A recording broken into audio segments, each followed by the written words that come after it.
నమస్తే. తదుపరి రాశి వృశ్చిక రాశి. అయితే ఈ రాశి వారికి మే నెల 5వ తారీఖు నుంచి మే నెల 12వ తారీఖు వరకు, అంటే ఈ వార ఫలితాలలో గ్రహస్థితులు ఎలా ఉండబోతున్నాయి, ఏ ఏ గ్రహాలు ఏ ఇంట్లో ఉంటున్నారు, వారి యొక్క స్థాన ఫలితాలు ఏమిటి అనేది వ్యక్తిగతంగాను, వ్యాపార ఉద్యోగుల పరంగాను, విద్యార్థులకు అందరికీ ఎలాంటి ఫలితాలు ఇవ్వబోతున్నారు అనే అంశంలో భాగంగా ముందుగా గ్రహస్థితి చూసినట్టయితే సూర్యుడు మేషరాశిలో 6వ స్థానంలో సంచారం చేస్తున్నాడు. దీనివల్ల ఏంటంటే కాంపిటీషన్స్ పెరుగుతాయి, శత్రువులు మీకు తగ్గిపోతారు. తర్వాత బుధుడు కూడా మేషంలోనే 6వ స్థానంలోనే సంచారం చేయడం వల్ల పదునైన నిర్ణయాలు, అంటే షార్ప్ డెసిషన్స్, హేస్టీ డెసిషన్స్ తప్పనిసరిగా తీసేసుకుంటారు. చురుకైన చర్చలు, అంటే మీ యొక్క చర్చలు సత్ఫలితాన్ని ఇస్తాయన్నమాట. శుక్రుడు మే 9 నుంచి మేషంలోకి వస్తున్నాడు. ఎప్పుడైతే మేషంలోకి వచ్చాడో 6వ ఇంట్లో సంచారం చేస్తూ ఉండడం వల్ల ఆరోగ్య ప్రయోజనాలు మీకు కలిగించబోతున్నాడు. చంద్రుడు మే నెల 6వ తారీఖున వృషభంలోను, మే 8న మిథునంలోను ఉండడం వల్ల సత్సంబంధాలు ఏర్పడతాయి. దీంతో పాటు ఆర్థికంగా లాభాలు రావడము, కొంతమందికి నష్టాలు రావడము, మిశ్రమ ఫలితాలు గోచరిస్తున్నాయి.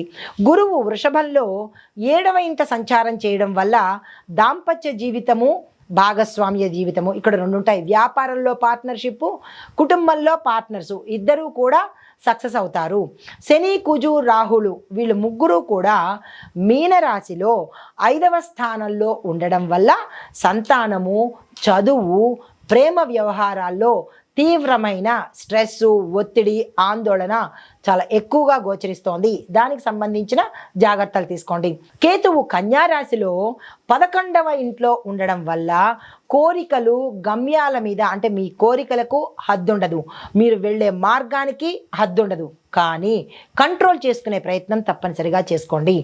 ఆత్మ విమర్శన చేసుకుని ఇది నేను వెళ్ళే దారి మంచిదా, నా కోరిక మంచిదా చెడా అనేది చేసుకున్నట్టయితేనే మీరు వృద్ధిలోకి వస్తారు. లేదు కోరిక వెనకాల పరిగెత్తినట్టయితే కనుక ఈ కేతు ప్రభావం వల్ల తప్పనిసరిగా పతనమయ్యే అవకాశం కనబడుతోంది. ఇది చాలా ప్రస్ఫుటంగా కనబడుతోంది. జాగ్రత్తలు తప్పనిసరిగా తీసుకోండి. అయితే ఈ గ్రహ ప్రభావ విశ్లేషణ చూసినట్టయితే కనుక సూర్య, బుధ, శుక్రులు ముగ్గురు కూడా 6వ ఇంట్లో ఉండడం వల్ల పోటీ పరీక్షల్లో మీదే పైచేయి అవుతుంది. తర్వాత శత్రువుల మీద విజయం కూడా మీరే సాధిస్తారు. ఇక రెండో పాయింట్, గురువు 7వ ఇంట్లో ఉండడం వల్ల మీకు వివాహంలో, అంటే కుటుంబ దాంపత్యంలోనూ, అంటే కుటుంబ భాగస్వామ్యంలోనూ, వ్యాపార భాగస్వామ్యంలో కూడా అదృష్టం వరించబోతోంది. అయితే శని, కుజ, రాహువు 5వ ఇంట్లో సంచారం చేయడం వల్ల చిన్నపిల్లల ఆరోగ్యం కొంచెం భంగం అయ్యే అవకాశం ఉంది. ఎవరింట్లో అయినా చిన్నపిల్లలు ఉంటే, పసిపిల్లలు ఉంటే, 10 ఏళ్ల లోపు పిల్లలున్నా, 18 ఏళ్ల లోపు పిల్లలున్నా జాగ్రత్తలు తప్పనిసరిగా తీసుకోండి. వాళ్ళ హెల్త్ మీద తీవ్రమైన ప్రభావం పడబోతోంది. ఈ సమయంలో ఎవరైనా లవర్స్ కానీ, ప్రేమికులు కానీ, లవ్ మ్యారేజెస్ కోసం ప్రపోజల్స్ చేసుకునే వాళ్ళ మధ్య గొడవలు రావడము, తీవ్రమైన ఇబ్బందులు కలిగే అవకాశం కనబడుతోంది. జాగ్రత్తలు తీసుకోండి. కేతువు 11వ ఇంట్లో ఉండడం వల్ల మీ యొక్క మిత్రుల మీద మీకు విరక్తి కలుగుతుంది. మీరు చేసే పనుల్లో కొంచెం ఇబ్బందికరంగా ఉండడము, మీ స్నేహితుల మధ్య తేడాలు వస్తాయన్నమాట. ఇద్దరు విడిపోవడం కానీ, అలాంటివి మాట పట్టింపులు కానీ వచ్చే అవకాశాలు కనబడుతున్నాయి. జాగ్రత్తలు తీసుకోండి. అయితే ఫలితాలు వ్యక్తిగతంగా చూసినట్టయితే కనుక దాంపత్య సంబంధాలు ఒక మంచి పురోగతిని సాధిస్తాయి. తర్వాత సింగిల్స్గా ఎవరైతే ఉంటున్నారో వాళ్ళకి పెళ్ళిళ్ళు అయ్యే అవకాశాలు కూడా ఇక్కడ ప్రస్ఫుటంగా కనబడుతోంది. మిత్రుల మధ్య విభేదాలు ఎక్కువగా ముదిరే అవకాశం కనబడుతోంది. మాటల్లో దూకుడుతనాన్ని తగ్గించుకునే ప్రయత్నం చేసుకోండి.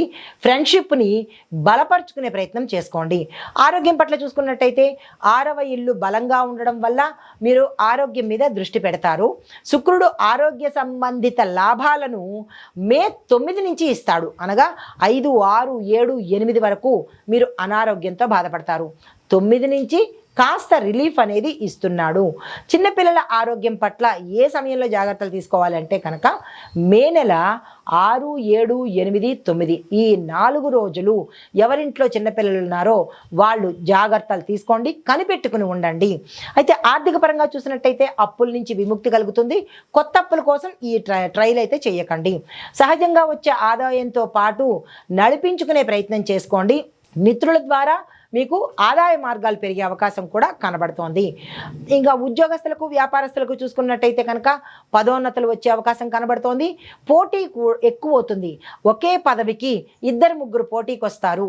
అక్కడ ఎవరిది అనేది తర్వాత విషయము. అయితే శత్రువులు మీకు అడ్డుగా వచ్చే అవకాశం చాలా ఎక్కువగా కనబడుతోంది. అయినప్పటికీ మీరే గెలిచే అవకాశం కనబడుతోంది. వ్యాపార రంగంలో చూసుకున్నట్టయితే కనుక భాగస్వామ్యులు కొత్త వాళ్ళు వచ్చి చేరే అవకాశం కనబడుతోంది. దాన్ని జాగ్రత్తగా చూసుకునే ప్రయత్నం చేసుకోండి. విద్యార్థులకు చూసినట్టయితే కనుక 5వ ఇల్లు శని కుజ ప్రభావం వల్ల మీ చదువు మీద ఎక్కువగా ఫోకస్ పడుతుంది. అంటే మానేయడం కానీ, ఫెయిల్ అవ్వడం కానీ, ఇంకా వద్దు నాకు చదువు అనుకుని డిప్రెషన్లోకి వెళ్ళిపోయే అవకాశాలు ఈ శని కుజులు ఎక్కువగా కలిగిస్తున్నారు. సంయమనం పాటించండి. అలాంటివి ఏమైనా వస్తే కనుక మీ పేరెంట్స్కి చెప్పే ప్రయత్నం చేసుకోండి. పోటీ పరీక్షల్లో తల్లిదండ్రుల సహకారము చాలా అవసరము. అంటే మీరు ఇవన్నీ ఒత్తిడి నుంచి తప్పించుకోవాలంటే మీ టీచర్స్ని కానీ లేదా మీ పేరెంట్స్ని కానీ సంప్రదించండి.